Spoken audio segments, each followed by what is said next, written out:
तो सर आपने बॉलीवुड मूवीज तो बहुत देखी होगी। आजकल बहुत सारी वॉर पे मूवीज भी आ रही है। स्टार्टिंग बॉर्डर से देख लेते हैं या अभी जो ऑपरेशन सफेद वाली भी आई है। आपको क्या लगता है, जितना उसमें वॉर के बारे में दिखाया जाता है, वॉर के बारे में बताया जाता है, कितना सच है कितना झूठ है? हाँ जिया, देखो, मैं खुद एयरफोर्स में था। 34 साल था। I retired as a group captain. Fighter pilot था। मैंने अपनी जिंदगी में 1979 1980 के दौर में हंटर उड़ाया, नैट उड़ाया, फिर लास्ट में मिग 23 उड़ाया। तो यह होता क्या है, ठीक है, अच्छी पिक्चरें बन रही हैं, हमारा मनोबल बढ़ता है। होता यह है कि ये पिक्चरें कोशिश करती हैं कि हमारा जो जीवन है एयरफोर्स, आर्मी, नेवी में, उसको सही तरीके से पिक्चराइज करें, दर्शाएं। कई बार बहुत अच्छी पिक्चरें बन जाती हैं। हमारे टाइम में एक शानदार पिक्चर बनी थी, विजेता। तो विजेता जो है काफी रियलिस्टिक थी। अब जो पिक्चरें बनी हैं, बॉर्डर है या अभी जैसे सफेद सागर पर बनी है, ये भी पिक्चरें बहुत खूबसूरती से बनाई गई हैं। लेकिन क्योंकि पिक्चर बन रही है तो थोड़ा सा, क्योंकि थोड़ा सा ड्रामा ऐड करना पड़ता है, कमर्शियल, देखो, दर्शकों को भी खींचना पड़ता है। तो जब वहाँ, जैसे मैं पायलट था मिग 23 में, मैं बोलूँगा कि कुत्ते तुझे तो नहीं छोड़ूंगा। लेकिन अगर यही रोल मुझे करना पड़े तो मैं बोलूंगा, कुत्ते तुझे नहीं छोड़ूंगा, डग डग डग डग डग डग डग। तो थोड़ा सा ड्रामेटाइज किया गया है, ठीक है। उतनी लिबर्टी मेरे ख्याल से जो प्रोड्यूसर है या डायरेक्टर है उसको दरकार है। कमर्शियली भी तो थोड़ा सक्सेसफुल होना चाहिए ना। तो आपने धुरंधर मूवी देखी थी? ठीक है, अच्छी पिक्चर है, जोशीली पिक्चर है, मुझे बहुत अच्छी लगी। उसमें ये भी दिखाया गया कि किस तरह से हम कहते हैं ना कि रॉबर्ट के हाथ बहुत लंबे हैं, तो मैं कहता हूं कि अजीत डोभाल सर के हाथ बहुत लंबे हैं। ये जहां पे भी छुपेंगे, गुस्ताखियां करेंगे, हम उनको ढूंढ कर 72 हूरों के पास भेजेंगे। अच्छी पिक्चर है, इंटरेस्टिंग है। लेकिन देखो, मैं दोबारा से बोलना चाहता हूं कि धुरंधर की बात कर रहा हूं। जो असली स्पाई वर्सेस स्पाई होता है वो थोड़ा सा अलग होता है। उसमें इतना ज्यादा ड्रामा, जोश, या ये जो दिखाते हैं ना, जरूरत से ज्यादा देशभक्ति, मैं इस शब्द का जबरदस्ती इस्तेमाल कर रहा हूं, जरूरत से ज्यादा देशभक्ति, चाहे धुरंधर हो या जो भी हो, होता नहीं है असल में इतना। आप काम करते हैं अपने प्रोफेशन के लिए, आप इसलिए काम करते हैं, चाहे आप स्पाई हो या एयरफोर्स में फाइटर पायलट हो, आप इसलिए काम करते हैं क्योंकि आपको सिखाया गया है।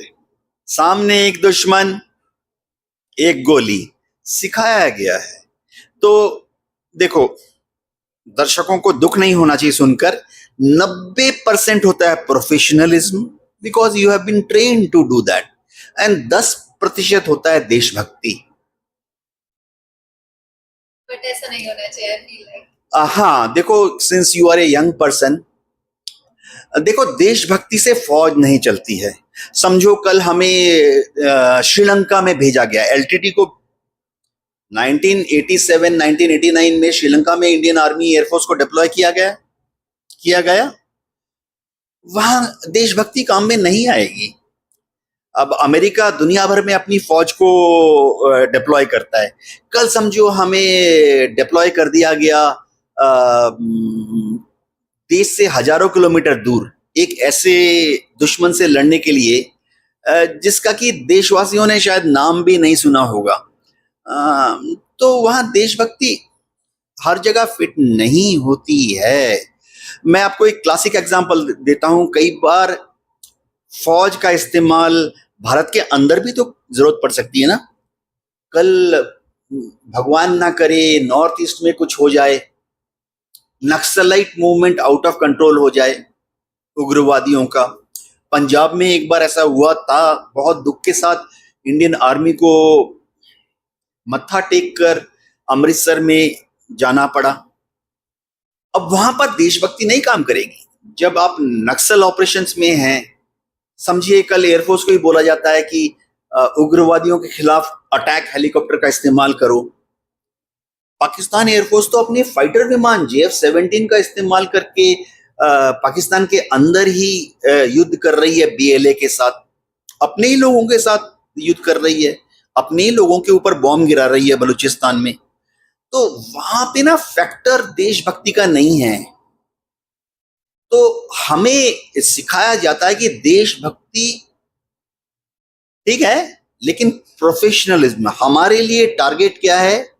एक लैटिट्यूड है, एक लॉन्गिट्यूड है, उसके ऊपर जाके बॉम्ब गिराना है या रॉकेट मिसाइल दागना है। ये यंग पीपल को समझना पड़ेगा। देखो, देशभक्ति जज्बा एक तरफ है और प्रोफेशनलिज्म एक तरफ है। कल अगर मुझे हुक्म मिल जाए, समझो मैं आपको कैसा एग्जांपल दूं कि टारगेट जो है वो मालदीव्स में हमने ऑपरेशन किया था, आप तो शायद याद नहीं होगा, आप बहुत छोटी भी हैं उस वक्त शायद। तो सपोज हमने मालदीव्स में हम हमारे ट्रुप्स भेजे थे, कमांडोज को भेजा था, हमने मालदीव्स में हमारे एयरफोर्स को डिप्लॉय किया था। अब वहां पर जब हमारे एयरफोर्स को डिप्लॉय किया था मालदीव्स में उनकी सरकार के सपोर्ट में, या हमने हमारे कमांडोज को भेजा था मालदीव्स में, आज से 30 साल 40 साल पहले की बात है, तो वहां पर आप नहीं कह सकते कि भारत माता की जय। वहां पे इंडियन मिलिट्री को भारत सरकार ने डिप्लॉय किया as a military force to help the Maldivian government. Professionalism ji.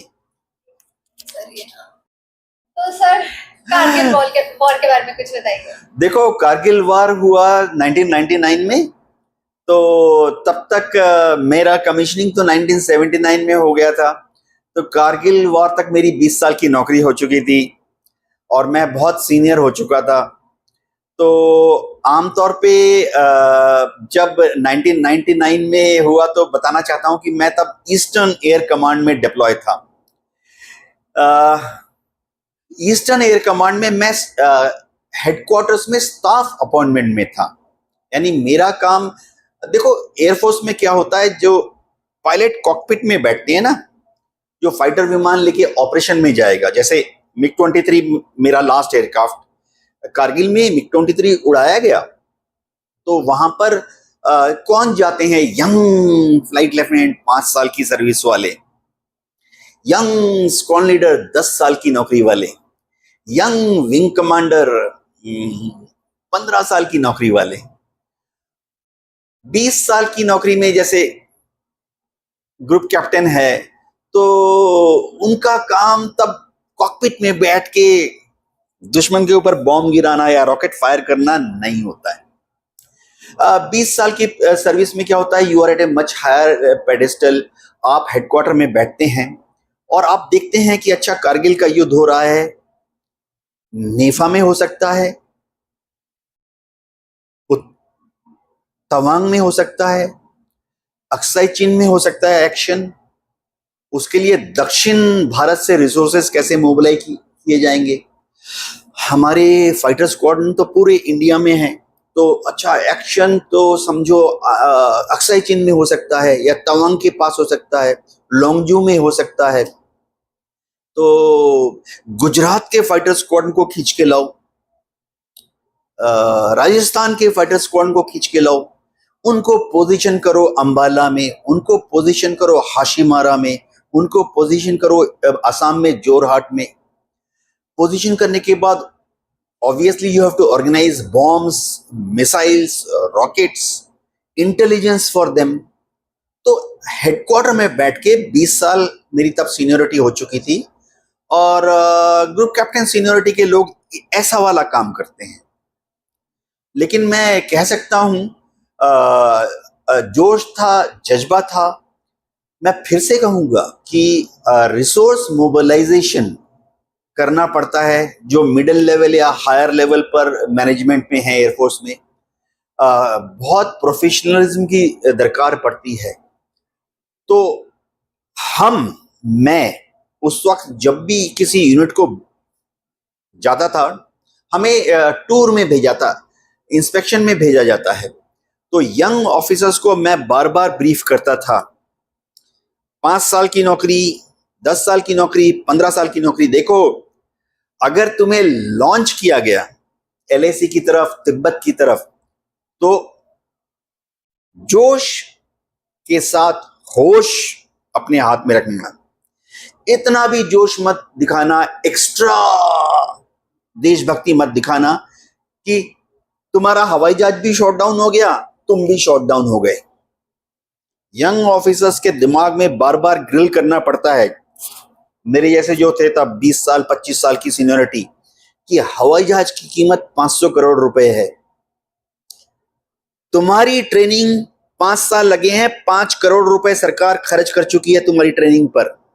Don't get shot down over enemy territory. तुम्हें बोला है कि जाके 4 बॉम्ब गिराने हैं, जस्ट जाओ, 4 बॉम्ब गिराकर वापस आ जाओ। फालतू वहां 30 सेकेंड या 40 सेकेंड भी मत रहो।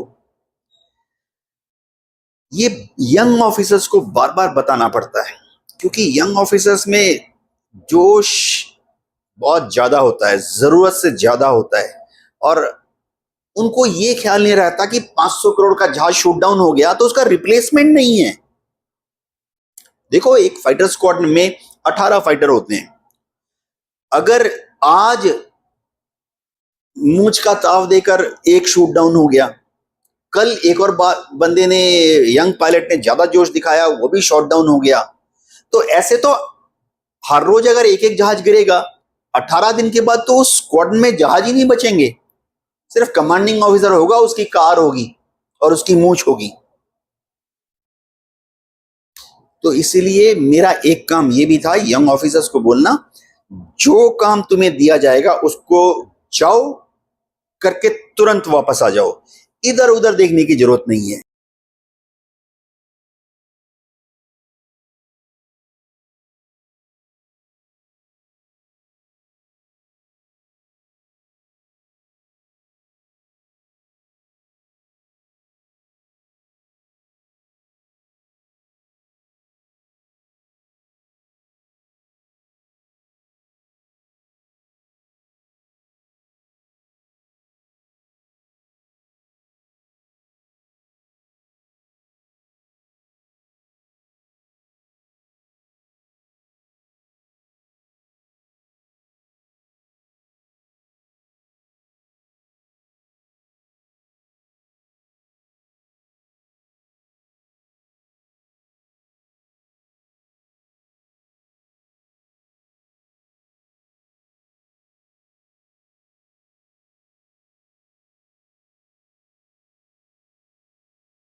सर आपको पार्लियामेंट अटैक तो याद होगा, उसके बारे में आप क्या कहेंगे? इतनी बड़ी कैसे हो गई ये गड़बड़? या मुंबई में जो अटैक हुआ था 26/11, इतना कैसे हो गया था? हाँ देखो, दो सवाल हैं, पार्लियामेंट अटैक, बॉम्बे अटैक। देखो, पार्लियामेंट अटैक गृह मंत्रालय है, गृह मंत्रालय के नीचे इंटेलिजेंस ब्यूरो है, रॉ से भी इनपुट आती है, research and analysis wing. Raw का काम है, इंटेलिजेंस ब्यूरो का काम है कि इस तरह का हमला अगर होने वाला है तो पहले से कुछ अंदेशा दे देंगे। उसके बाद अगर वाकई वो पार्लियामेंट के आसपास आ रहे हैं तो आमतौर पे गृह मंत्रालय पार्लियामेंट के आसपास, सभी देशों में होता है, सुरक्षा का एक घेरा, सुरक्षा का दूसरा घेरा, सुरक्षा का तीसरा घेरा। क्या होता है कि देखो, किसी भी सुरक्षा तंत्र के लिए 24 घंटे 7 days a week 24 hours alert रहना मुश्किल है। तो बीच बीच में ऐसा होगा कि जो मामला है वो थोड़ा आउट ऑफ कंट्रोल चला जाए। तो उससे हमने काफी सीखा, अब प्रिकॉशंस ली गई हैं। अब मुंबई अटैक डेफिनेटली, मुंबई में जो हुआ, क्या ऐसा होना चाहिए था? अब तुम्हें लगेगा, आम लोगों को लगेगा कि शायद बड़े बड़े लैप्स हो गए, लेकिन देखो देखो हम सब फौज में रह चुके हैं और पुलिसिंग चाहे समुद्र के रास्ते से वो आए, इंडियन नेवी अपनी कोशिश करती है कि जब दुश्मन छोटा सा नाव लेके, पता नहीं कहां से ये लोग आ गए, अपेरेंटली वो पाकिस्तान से चले बड़े शिप में, और जब वो 100-200 नॉटिकल माइल दूर थे बॉम्बे से, वो छोटे वाले उसमें आ गए, फिर वो बॉम्बे की तरफ आए। अब इंडियन नेवी पेट्रोलिंग करती है 200 किलोमीटर, 400 किलोमीटर, 600 किलोमीटर तक। इतने बड़े विहंगम समुद्र पे चप्पे चप्पे पे नजर रखना पॉसिबल नहीं है। उसके बाद कोस्ट गार्ड है। अब कोस्ट गार्ड जो है उनको जिम्मेवारी दी गई है कि समुद्री तट से 100, 200, 300, हमारा जो एक्सक्लूसिव इकोनॉमिक जोन है, नजर रखें 200 नॉटिकल माइल, 380 किलोमीटर। वो भी कोशिश करते हैं, लेकिन कोस्ट गार्ड के पास देखो कितने शिप्स हैं, अनलिमिटेड तो नहीं है उनके पास भी। चलो बॉम्बे के आसपास कितने शिप्स कोस्ट गार्ड डिप्लॉय कर सकती है? 2, 4। तो कहां कहां तक नजर रखेंगे कोस्ट गार्ड को? अगर इंटेलिजेंस रॉ से या आईबी से पहले मिल जाती है तो चलो हेलीकॉप्टर भी लॉन्च कर देते हैं समुद्र में, एरियल सर्वे करने के लिए, रिकनेसेंस करने के लिए, कौन आ रहा है कौन जा रहा है। शक होने पर सवाल भी पूछो, कौन है, कहां से जा रहा है। लेकिन ये 24 घंटे करना मुश्किल है, 7 दिन हफ्ते में करना मुश्किल है, असंभव। महीने में 30 दिन, साल में 365 दिन करना असंभव है। इतने रिसोर्सेज नहीं होते हैं। आपके करियर में सबसे इमोशनल मोमेंट कौन सा था कि आपने कोई वॉर का ऐसा कोई सीन देखा, आपके कोई क्लोज वन को आपने ऐसे देखा वॉर में जाते हुए? हाँ देखो मेरी कमीशनिंग एयरफोर्स में बतौर फाइटर पायलट 1979 में हुई, और मैंने जहाज उड़ाए, नेट उड़ाया, हंटर उड़ाया। हंटर वैसे बता दूं, अगर आपने बॉर्डर पिक्चर देखी ना, लास्ट में आते हैं 4, वो वाला। फिर नेट उड़ाया, नेट भी बता दूं निर्मलजीत शेख होते, 19 उन्होंने नेट से पाकिस्तानी जहाज को शूट डाउन किया था, वो वाला नेट। लक जैसे होगा कि 1979 कमीशन, मेरे बाद कोई खास टेंशन हुआ नहीं। 1987 में एक ऑपरेशन ब्रास्टेक्स हुआ था, तो हम लोगों को सबको आगे भेज दिया गया, ब्रास्टेक्स आगे जाओ। हम सब डिप्लॉय हो गए।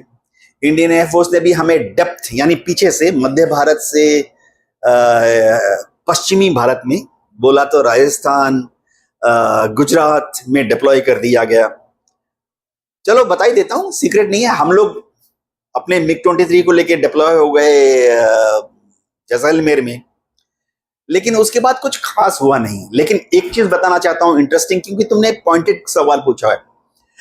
1987 में एक वाकया ऐसा आया कि पाकिस्तान की एयरफोर्स को एक नए तरह का रेडार मिला, MPDR, फ्रेंच रेडार, और उनको एक नए तरह का एंटी एयरक्राफ्ट मिसाइल सिस्टम मिला, क्रोटेल। तो उन्होंने बॉर्डर के उस तरफ, जैसलमेर के उस तरफ डिप्लॉय कर दिया उनको।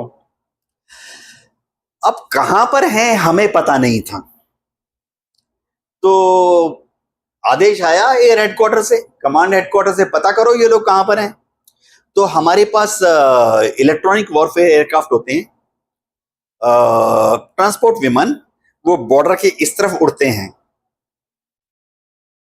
और अगर एमपीडीआर रेडार ट्रांसमिट कर रहा है या उनका fire control radar, missile guidance radar transmit कर रहा है, तो उसको वो भांप लेता है, रिकॉर्डिंग कर लेता है। अब ये पाकिस्तानी भी हम जैसे ही प्रोफेशनल हैं। हाँ देखो, पाकिस्तानी हम जैसे प्रोफेशनल हैं। ये हम बोलते हैं ना कि पाकिस्तानी लोग घटिया हैं, पाकिस्तानी भी उतने ही प्रोफेशनल हैं जितने हम लोग हैं। तो वो लोग क्या करते थे, जैसे ही हमारी इलेक्ट्रॉनिक वॉरफेयर एयरक्राफ्ट को देखते थे ना, वो अपने रेडार को बंद कर लेते थे, ताकि हम उनकी लोकेशन को ट्रायंगुलेट ना कर पाए। तो फिर हमारी स्क्वाड्रन को कमांड ने कहा, एक काम करो, एक MiG-23 तैयार करो, उसको बॉर्डर की तरफ दौड़ाओ, सीधा पाकिस्तान की तरफ। तो उनका एक एयरबेस है सक्कर। तो जब बॉर्डर की तरफ दौड़ेगा वो पाकिस्तान की तरफ ऐसे, तो फिर उनको लगेगा कि हॉस्टाइल एयरक्राफ्ट है, तो वो ट्रांसमिट करेंगे। तो जब वो हॉस्टाइल जहाज को देखकर ट्रांसमिट करेंगे, तो हमारा इलेक्ट्रॉनिक वॉरफेयर एयरक्राफ्ट उसको रिकॉर्ड कर लेगा। तो सीओ ने देखा, मैं फिर से जोश और जज्बे की बात छेड़ रहा हूं, सीओ ने देखा यार ये बंदा तो ज्यादा जोशीला है, इसको नहीं भेजना। ब्रीफिंग बहुत क्लियर थी कि पाकिस्तान की बॉर्डर की तरफ जाना है, सक्कर की तरफ।